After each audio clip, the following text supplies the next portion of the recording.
Hello and welcome everyone. So today we are going to start a new series of lectures that is traditional logic. और इस series में हम total 4 lecture deliver करेंगे, जिसमें first lecture होगा categorical propositions, जिसमें हम देखेंगे concept of categorical propositions, it's types and the concept of quality, quantity and distribution in categorical propositions. Second lecture में हम डिस्कस करेंगे स्केयर ऑफ अपोजिशन.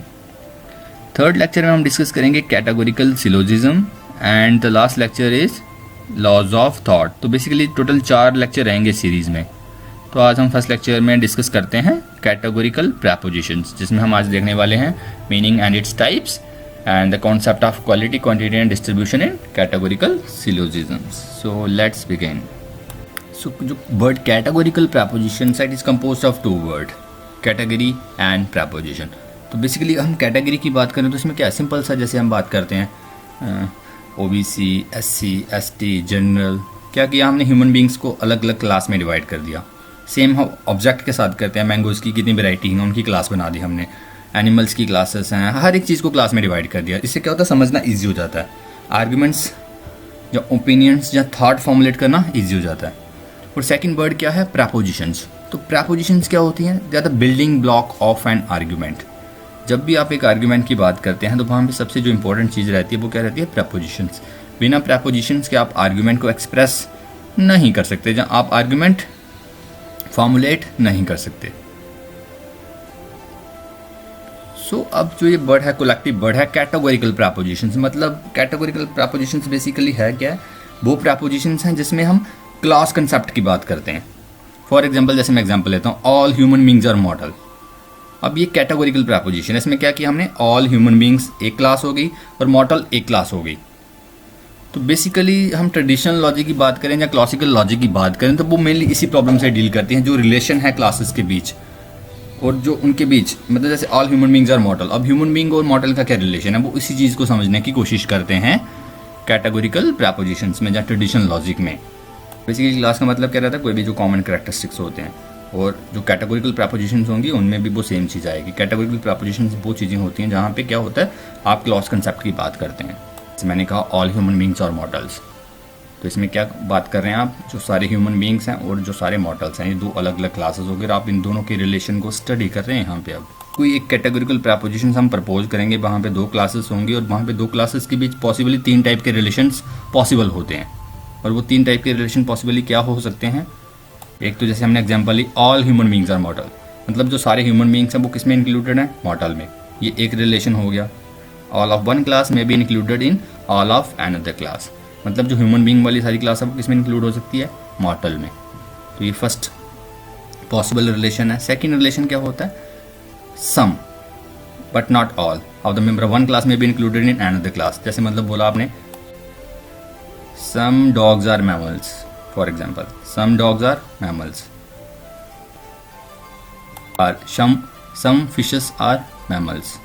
इसमें क्या किया, सारी क्लास इंक्लूड नहीं है, थोड़ी सी क्लास इंक्लूड है, कुछ होते हैं कुछ नहीं होते हैं. तो ये एक रिलेशन हो गया. इसमें बेसिकली होता क्या है, जैसे फर्स्ट जो रिलेशन देखा वहाँ पे सारे इंक्लूडेड थे, यहाँ पार्शियली इंक्लूडेड है, सारे इंक्लूडेड नहीं हैं. और जो थर्ड रिलेशन है क्लासेस के बीच, वो क्या होता है, जिनमें कुछ भी कॉमन ना हो. जैसे फर्स्ट वन में सारा ही कॉमन था, सेकंड वन में पार्शली कॉमन था, और यहाँ पे बिल्कुल भी कुछ भी कॉमन ना हो जब 2 क्लासेस के बीच. जैसे हम बोल रहे हैं यहाँ पे example, all triangles and the class of circles may be said to exclude one and. अब क्लास जो मतलब सर्कल है वो एक अलग क्लास से बिलोंग करते हैं, ट्राइंगल्स अलग क्लास से बिलोंग करते हैं, उनमें कोई रिलेशन नहीं है. जैसे मतलब डॉग्स और मैमल के बीच रिलेशन है, फिश और मैमल के बीच रिलेशन हो सकता है, ह्यूमन बींग्स और मॉडल के बीच रिलेशन हो सकता है. पर जब आप ट्राइंगल और सर्कल की बात करें, इनके बीच कोई पॉसिबल रिलेशन नहीं है. इसलिए मतलब जब भी आप क्लासेस की बात करते हैं वहाँ पॉसिबली 3 ही रिलेशन हो सकते हैं, जहाँ तो सारे इंक्लूडेड हो सकते हैं एक क्लास के दूसरी क्लास में, जहाँ पार्शियली इंक्लूडेड हो सकते हैं, जहाँ बिल्कुल भी इंक्लूडेड नहीं होंगे. तो ये 3 टाइप के बेसिक रिलेशन हैं जो कैटेगोरिकल प्रपोजिशन में हमें दिख सकते हैं. बेसिकली यही 3 टाइप के रिलेशंस होते हैं जो हम एक कैटेगोरिकल प्रपोजिशंस में देख सकते हैं. सो जो डिडक्टिव लॉजिक में, डिडक्टिव आर्ग्यूमेंट्स में जो हम प्रपोजिशंस यूज़ करते हैं हमेशा, उनमें क्या होता है, क्लॉज कॉन्सेप्ट होता है, क्लॉज रिलेशन को हम स्टडी करने की कोशिश करते हैं. सो बेसिकली पॉइंट क्या है यहाँ पे कि जो एक डिडक्टिव आर्ग्यूमेंट में आप प्रपोजिशंस यूज़ करते हैं वो ऑर्डिनरी प्रपोजिशंस ना होकर कैटेगोरिकल प्रपोजिशंस होती हैं. सो बेसिकली कैटेगोरिकल प्रपोजिशंस क्या होती हैं, जो ये अफर्म करती हैं कि जहाँ तो जो एक क्लास है वो दूसरी क्लास में इंक्लूडेड है, या पार्शली इंक्लूडेड है, या बिल्कुल भी इंक्लूडेड नहीं है। अब इंक्लूडेड का मतलब क्या हुआ, जैसे मैंने बोला ऑल ह्यूमन बींग्स और मॉडल, ह्यूमन बींग सब्जेक्ट है और जो मॉडल है वो प्रेडिकेट है। तो मतलब जो ऑल ह्यूमन बींग्स और मॉडल है, ये स्टेटमेंट जो है इसमें क्या बोल रहे हैं कि जो सब्जेक्ट है वो फुली इंक्लूडेड है प्रेडिकेट में।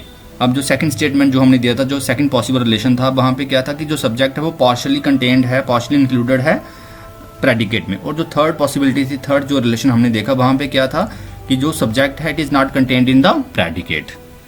तो ये पॉसिबल तीन रिलेशन हैं जो कैटेगोरिकल प्रपोजिशन में हम देखने की कोशिश करते हैं। सो फॉर एग्जांपल देखें हम कैटेगोरिकल प्रपोजिशंस की, all football players are athletes, no athletes are vegetarians, therefore no football players are vegetarians.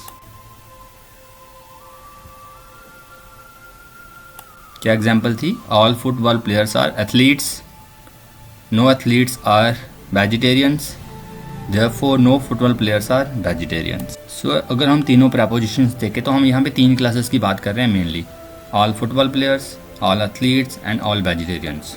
तो अगर आप इंडिविजुअल प्रोमाइसेस को देखें, all football players are athletes, तो इसमें क्या जो फुटबॉल प्लेयर्स है वो इंक्लूडेड है एथलीट में। बट जो सेकंड प्रपोजिशन अगर आप देखें, नो एथलीट्स आर वेजिटेरियन, तो मतलब जो एथलीट्स है it is not included in the vegetarians. और जो थर्ड कंक्लूजन देखें वो भी क्या है, no football players are vegetarian, जो फुटबॉल प्लेयर है वो उसमें इंक्लूडेड नहीं है। तो मतलब जहाँ तो अफर्म करेंगे, जहाँ डिनाई करता है वो। सो अगर आप इंडिविजुअल प्रपोजिशंस को देखें वो ट्रू भी हो सकती हैं, फॉल्स भी हो सकती हैं। बट अगर आप इस आर्ग्यूमेंट की फॉर्म को देखें, इस आर्ग्यूमेंट के स्ट्रक्चर को देखें, ये लॉजिकली वैलिड है। तो इसलिए जो कैटेगोरिकल प्रपोजिशंस हैं वो काफ़ी इंपॉर्टेंट हो जाती हैं, फंडामेंटल हो जाती हैं, बिल्डिंग ब्लॉक हैं किसका, एक डिडक्टिव आर्ग्यूमेंट का। एक जो डिडक्टिव लॉजिक है, जो डिडक्टिव आर्ग्यूमेंट है, वो बिना कैटेगोरिकल लॉजिक के पॉसिबल नहीं है। अगर आपकी जो प्रपोजिशंस हैं वो कैटेगोरिकल प्रपोजिशंस नहीं हैं तो वो एक डिडक्टिव आर्ग्यूमेंट भी नहीं होगी, एक best sound argument, logical argument नहीं होगी। तो मतलब पॉइंट ये है यहाँ पे कि जो एक डिडक्टिव आर्ग्यूमेंट में है उसमें जो प्रपोजिशंस यूज़ हो रही हैं वो हमेशा कैटेगोरिकल वन ही होनी चाहिए। जैसे एरिस्टोटल को तो आप जानते ही हैं, तो जो एरिस्टोटल है उनको फादर ऑफ लॉजिक भी कहा जाता है। उनका काफ़ी कंट्रीब्यूशन है लॉजिक में अगर देखा जाए तो। उन्होंने जो 4 टाइप्स की कैटेगोरिकल प्रपोजिशंस प्रपोज की थी, आइडेंटिफाई की थी कि जो मैक्सिमम पॉसिबल कैटेगोरिकल प्रपोजिशंस हैं वो 4 ही हो सकती हैं और 4 से ज़्यादा नहीं हो सकती। और उनकी फॉर्म क्या दी है, उन्होंने स्टैंडर्ड फॉर्म जो उनके लिए वर्ड यूज़ करते हैं, AEINO। अब AEINO क्या है, ये the form of categorical propositions. A stand for universal affirmative, E stand for universal negative, I stand for particular affirmative and O stand for particular negative. तो ये 4 टाइप्स की क्या हैं कैटेगोरिकल प्रपोजिशंस। तो चलिए देखते हैं हम वन बाय वन।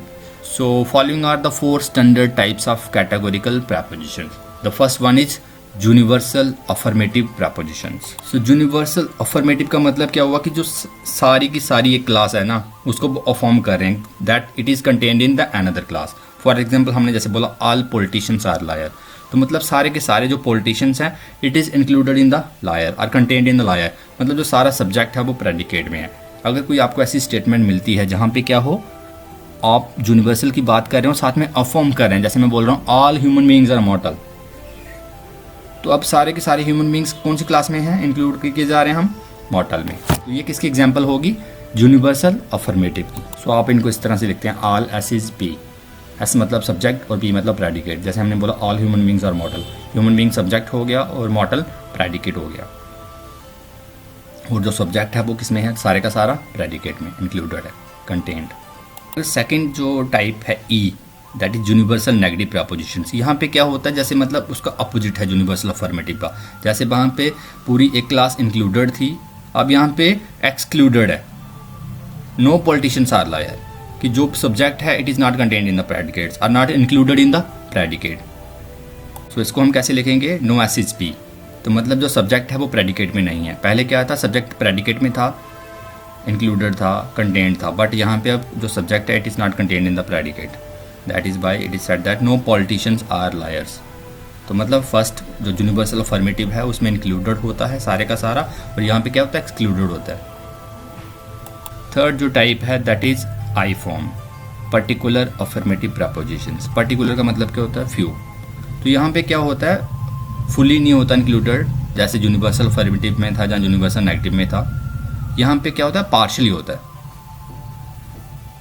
जैसे in these we assert that some member of one class are included in another class. जैसे मैंने बोला some human beings are mortal, सारे इंसान नहीं मरते, थोड़े से मरते हैं।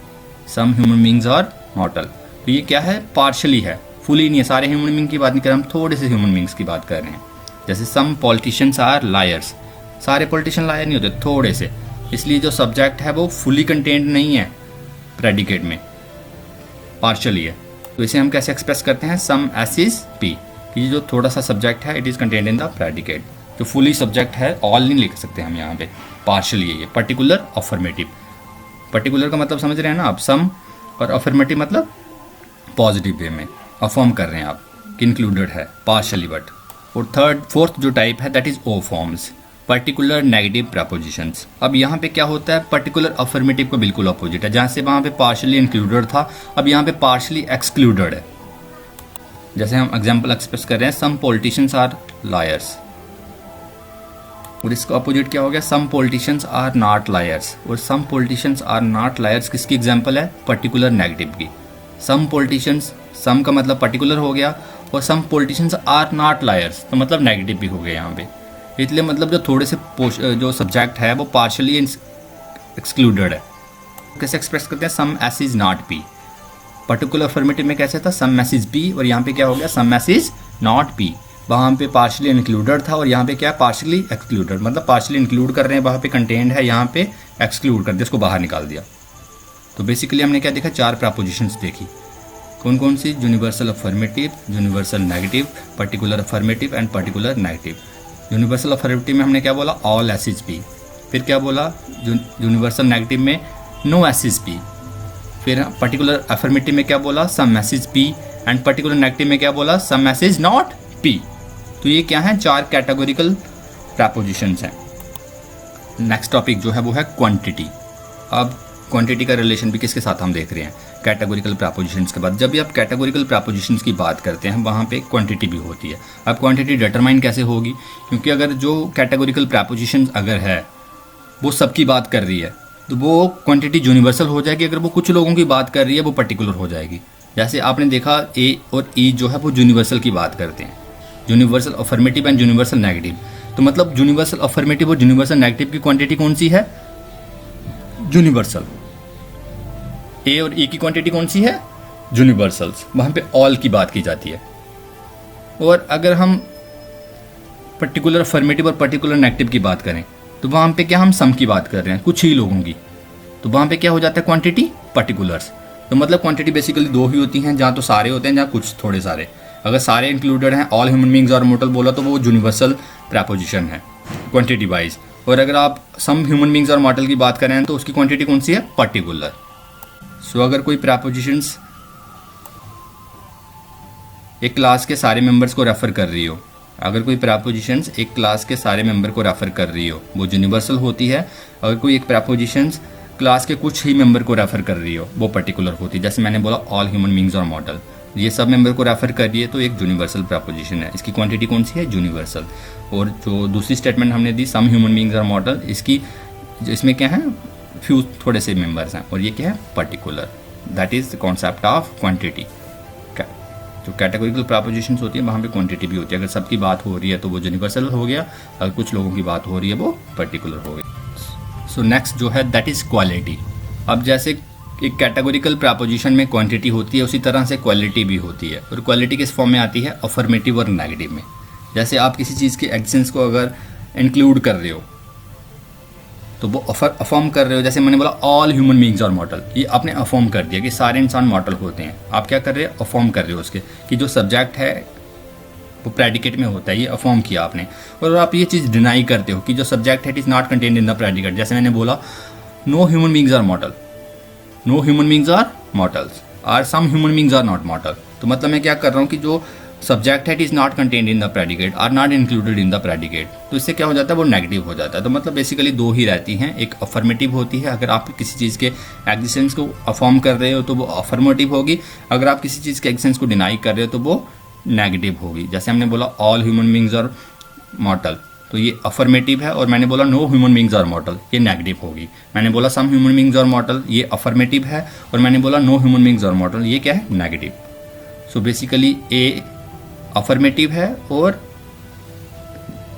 ई नेगेटिव है, आई अफर्मेटिव है, ए ई आई अफर्मेटिव है, ओ नेगेटिव है।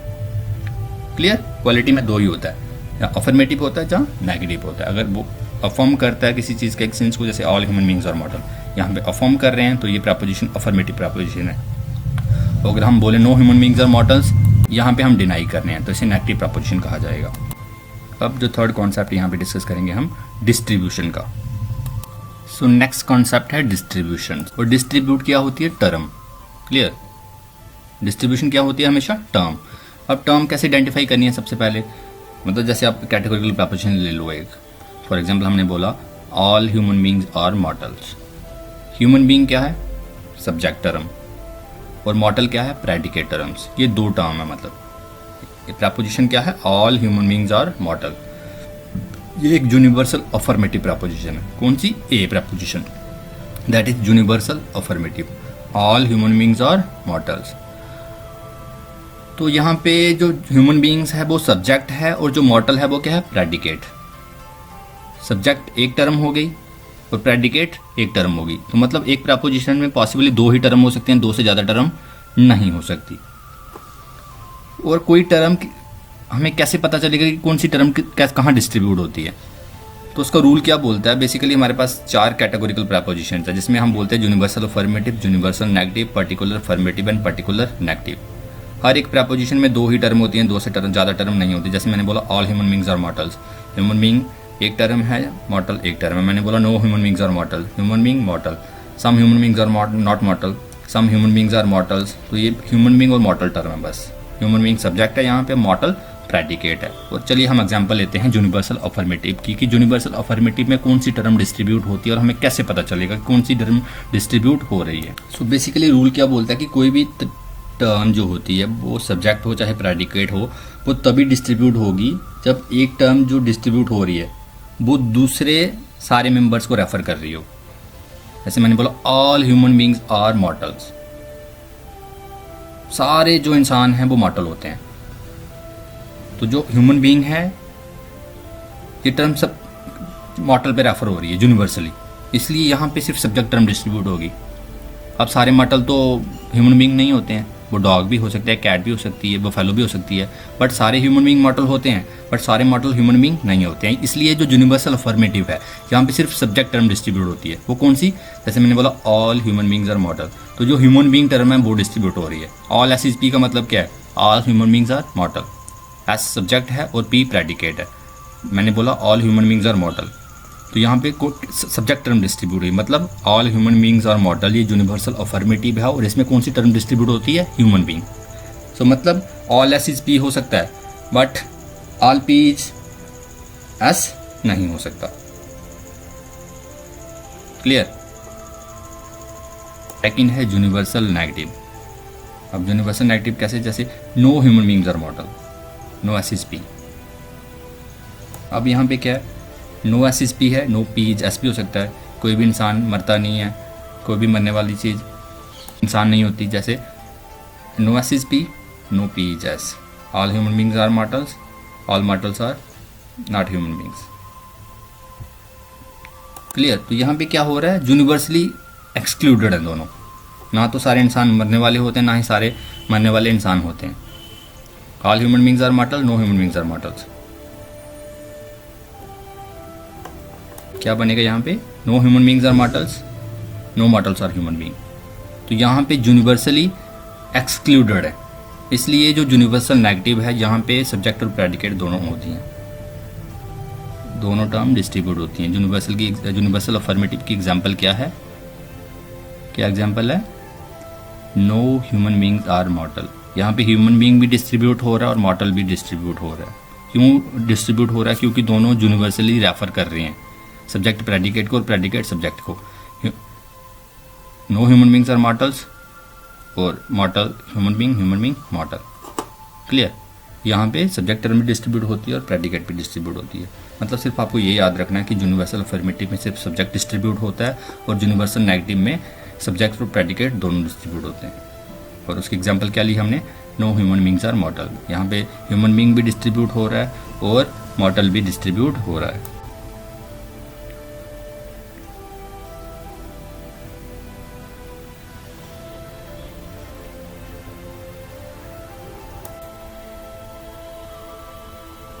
क्या बोला मैंने, पर्टिकुलर अफर्मेटिव में हमने एग्जांपल ली some S is P, some human beings are mortal. यहाँ पे ना तो सब्जेक्ट प्रेडिकेट को रेफर कर रहा है यूनिवर्सली, ना ही प्रेडिकेट सब्जेक्ट को, इसलिए यहाँ पे कोई भी टर्म डिस्ट्रीब्यूट नहीं होती है। आपको ये याद रखना है कि जो पर्टिकुलर अफर्मेटिव है, जहाँ कभी ऐसा होगा some S is P, some cats are dogs, some lines are dogs, यहाँ पे कोई भी टर्म डिस्ट्रीब्यूट नहीं होगी, ना ही सब्जेक्ट ना ही प्रेडिकेट। सो लास्ट वन जो है पर्टिकुलर नेगेटिव, इसमें क्या है एग्जांपल, जैसे हमने बोला some human beings are not mortals, some message not P. तो अब यहाँ पे क्या है, जो सब्जेक्ट है वो तो प्रेडिकेट में यूनिवर्सली एक्सक्लूड नहीं हो रहा है, बट जो प्रेडिकेट है वो यूनिवर्सली सब्जेक्ट को एक्सक्लूड कर रहा है। बेसिकली अगर हम सिंपल से एग्जांपल लें, some MLAs are not liars, some MLAs are not liars. Some MLA जो है वो क्या है, पर्टिकुलर है, बट जो लायर है वो यूनिवर्सल है।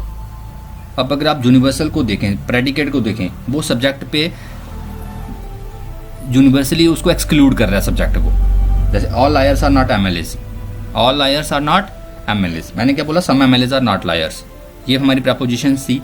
यहाँ पे जो सब्जेक्ट है वो प्रेडिकेट पे यूनिवर्सली एक्सक्लूड नहीं कर रहा उसको, बट जो प्रेडिकेट है वो सब्जेक्ट को यूनिवर्सली एक्सक्लूड कर रहा है, इसलिए यहाँ पे सब्जेक्ट टर्म डिस्ट्रीब्यूट नहीं होती है, प्रेडिकेट टर्म डिस्ट्रीब्यूट होती है। क्लियर। तो हमने क्या देखा यहाँ पे कि जो नो एसिस पी है, यहाँ पे सब्जेक्ट और प्रेडिकेट दोनों डिस्ट्रीब्यूट होते हैं। जहाँ सम एसिस पी है, यहाँ पे ना ही सब्जेक्ट डिस्ट्रीब्यूट होता है ना ही प्रेडिकेट डिस्ट्रीब्यूट होता है। जहाँ ऑल एसिस पी है, यहाँ पे सिर्फ सब्जेक्ट टर्म डिस्ट्रीब्यूट होती है। और जहाँ पे लास्ट में हमने क्या देखा, सम एसिस नॉट पी, और जहाँ पे सिर्फ प्रेडिकेट डिस्ट्रीब्यूट होता है। क्लियर। तो अगर हम मतलब कंक्लूसिव वर्ड में देखें, यहाँ पे सिर्फ जो यूनिवर्सल प्रपोजिशंस होती हैं, कौन सी प्रपोजिशन, यूनिवर्सल प्रपोजिशंस, वहाँ पे सिर्फ सब्जेक्ट टर्म डिस्ट्रीब्यूट होती है। कोई भी प्रपोजिशन अगर आपको यूनिवर्सल प्रपोजिशन दिखती है जहाँ पे ऑल लगा हुआ है, वहाँ पे सिर्फ सब्जेक्ट टर्म डिस्ट्रीब्यूट हो सकती है और कोई टर्म डिस्ट्रीब्यूट नहीं होगी, सिर्फ सब्जेक्ट टर्म्स। और अगर आपको कोई नेगेटिव प्रपोजिशन दिखती है, वहाँ प्रेडिकेट डेफिनेटली डिस्ट्रीब्यूट होगा। वो पर्टिकुलर अफर्मेटिव भी हो सकता है और पर्टिकुलर नेगेटिव भी, सॉरी पर्टिकुलर यूनिवर्सल नेगेटिव भी हो सकता है और पर्टिकुलर नेगेटिव भी हो सकता है। जैसे यूनिवर्सल नेगेटिव की अगर हम बात करें, वहाँ दोनों टर्म में डिस्ट्रीब्यूट होती हैं, बट पर्टिकुलर नेगेटिव में सिर्फ प्रेडिकेट डिस्ट्रीब्यूट होता है। क्लियर। तो बेसिकली हमने क्या देखा, हमारे पास 4 कैटेगोरिकल प्रपोजिशंस हैं। आपको मतलब ये इसको क्रैम कर लीजिए, 4 कैटेगोरिकल प्रपोजिशंस हैं, जैसे हम कहते हैं ए, ई, आई, एन, ओ, और जिसे नाम दिया गया universal affirmative, universal negative, particular affirmative and particular negative. जब भी आप किसी प्रपोजिशन की बात करते हो, वहाँ पे 2 टर्में होती हैं, एक सब्जेक्ट टर्म और एक प्रेडिकेट टर्म्स। क्लियर। डिस्ट्रीब्यूशन का रूल क्या बोलता है कि जो यूनिवर्सल अफर्मेटिव प्रपोजिशंस है, जैसे हम ऑल एसिस पी कहते हैं, चाहे हम बोलें all human beings are mortal, यहाँ पे सिर्फ सब्जेक्ट टर्म डिस्ट्रीब्यूट होती है, कभी भी प्रेडिकेट डिस्ट्रीब्यूट नहीं होता है। तो अगर हम यूनिवर्सल नेगेटिव की बात करें, यहाँ पे हमेशा दोनों टर्में डिस्ट्रीब्यूट होती हैं, सब्जेक्ट टर्म भी डिस्ट्रीब्यूट होती है और प्रेडिकेट भी डिस्ट्रीब्यूट होती है। और थर्ड जो रूल है पर्टिकुलर अफर्मेटिव, यहाँ पे कोई भी टर्म डिस्ट्रीब्यूट नहीं होती है। और जो लास्ट वन है पर्टिकुलर नेगेटिव, यहाँ पे सिर्फ प्रेडिकेट टर्म डिस्ट्रीब्यूट होती है और कोई भी टर्म डिस्ट्रीब्यूट नहीं होती है। क्लियर। यूनिवर्सल अफर्मेटिव में सब्जेक्ट डिस्ट्रीब्यूट होता है, यूनिवर्सल नेगेटिव में subject and predicate both, particular में कोई भी टर्म डिस्ट्रीब्यूट नहीं होती और पर्टिकुलर नेगेटिव में प्रेडिकेट। तो बेसिकली जो डिस्ट्रीब्यूशन है इसकी इंपॉर्टेंस क्या है, जब भी आप डिडक्टिव आर्ग्यूमेंट्स बनाते हो, जहाँ एक सिलोजिस्टिक आर्ग्यूमेंट बनाते हो, क्लियर, तो वहाँ पे क्या है कि एक आर्ग्यूमेंट वैलिड तभी होगी अगर उसके कंक्लूजन में कोई भी टर्म डिस्ट्रीब्यूट होती है, अगर उसको प्रीमाइसेस में भी डिस्ट्रीब्यूट होना पड़ेगा। मतलब अगर जो कंक्लूजन है वहाँ पे कोई टर्म डिस्ट्रीब्यूट हो रही है, अगर प्रीमाइसेस में वो टर्म डिस्ट्रीब्यूट नहीं हो रही है, तो उस आर्ग्यूमेंट को इनवैलिड कहा जाता है। तो चलिए नेक्स्ट लेक्चर्स में हम डिटेल में देखेंगे इन सब चीज़ों को। तो आज हमने क्या देखा, कैटेगोरिकल प्रपोजिशंस देखी, 4 टाइप्स की होती हैं, जिसमें हमने देखा ए, ई, आई एंड ओ, देन हमने क्वांटिटी का कॉन्सेप्ट देखा जिसमें हमने यूनिवर्सल और अफर्मेटिव को देखा। देन हमने क्वालिटी का कॉन्सेप्ट देखा जिसमें हमने अफर्मेटिव और नेगेटिव की बात की। और लास्ट में हमने जो कॉन्सेप्ट डिस्कस किया वो है डिस्ट्रीब्यूशंस का।